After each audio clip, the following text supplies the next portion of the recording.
जीवन के रहस्यों को मालूम करने के लिए भगवान बुद्ध ने एक दिन घर छोड़कर जंगल की ओर प्रस्थान किया। वह जंगल में एक वृक्ष के नीचे बैठ तपस्या करने लगे। भूख प्यास सब सहन की, लेकिन उनका तपस्या चलता रहा। उन्होंने शरीर को कठोर तप की आग में खूब तपाया। रात दिन वह आत्मचिंतन में लगे रहे।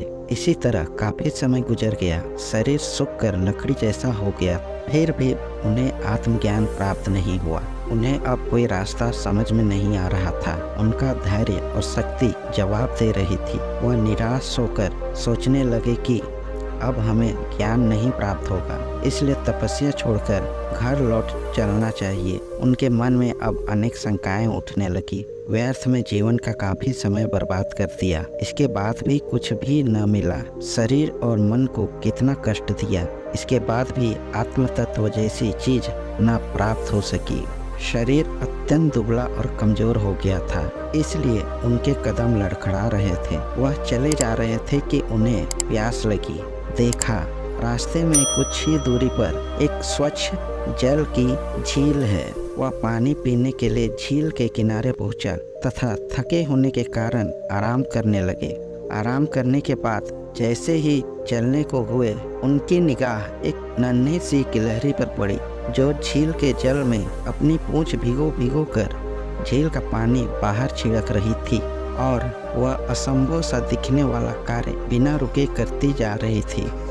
भगवान बुद्ध ने गिलहरी से पूछा, तुम ऐसा क्यों कर रही हो? गिलहरी ने कहा, इसके पानी ने मेरे बच्चों को बहाकर मार डाला है। मैं इसे सुखाकर अपने बच्चों का बदला चुकाऊंगी। इतना कहकर वह फिर अपने कार्य में लग गई। यह देखकर बुद्ध बोले, बिना किसी बर्तन के इतनी बड़ी झील को क्या सुखा पाओगी? तुम्हारी नन्ही सी पूंछ से तो कुछ ही बूंदे बाहर निकल पाती है। कहाँ इतनी बड़ी झील और कहाँ तुम्हारी नन्ही सी पूंछ? फिर तुम्हारी उम्र कितनी है? इसमें तो युगों लग जाएंगे। तुम्हारा जीवन व्यर्थ में चला जाएगा। गिलहरी ने उत्तर दिया, यह झील कब सूखेगी मुझे नहीं मालूम और ना ही इसकी परवाह है। परिश्रम करके अपनी मंजिल की ओर बढ़ते जाना और अंत में विजय प्राप्त करना मेरा लक्ष्य है। जब तक जीवित रहूंगी अपने कार्य में लगी रहूंगी। भगवान बुद्ध को गिलहरी की साहस भरी बातें सुनकर बहुत आश्चर्य हुआ। उसके मन में फिर उथल पुथल होने लगी। वह सोचने लगे, जब नन्ही सी गिलहरी अब अत्यंत छोटे साधनों से असंभव सा दिखने वाले कार्य को संभव कर देने के लिए दृढ़ प्रतिज्ञ है, तो मैं तो उच्च मन मस्तिष्क वाला मनुष्य हूँ। फिर भला मैं क्यों नहीं अपना लक्ष्य प्राप्त कर सकता?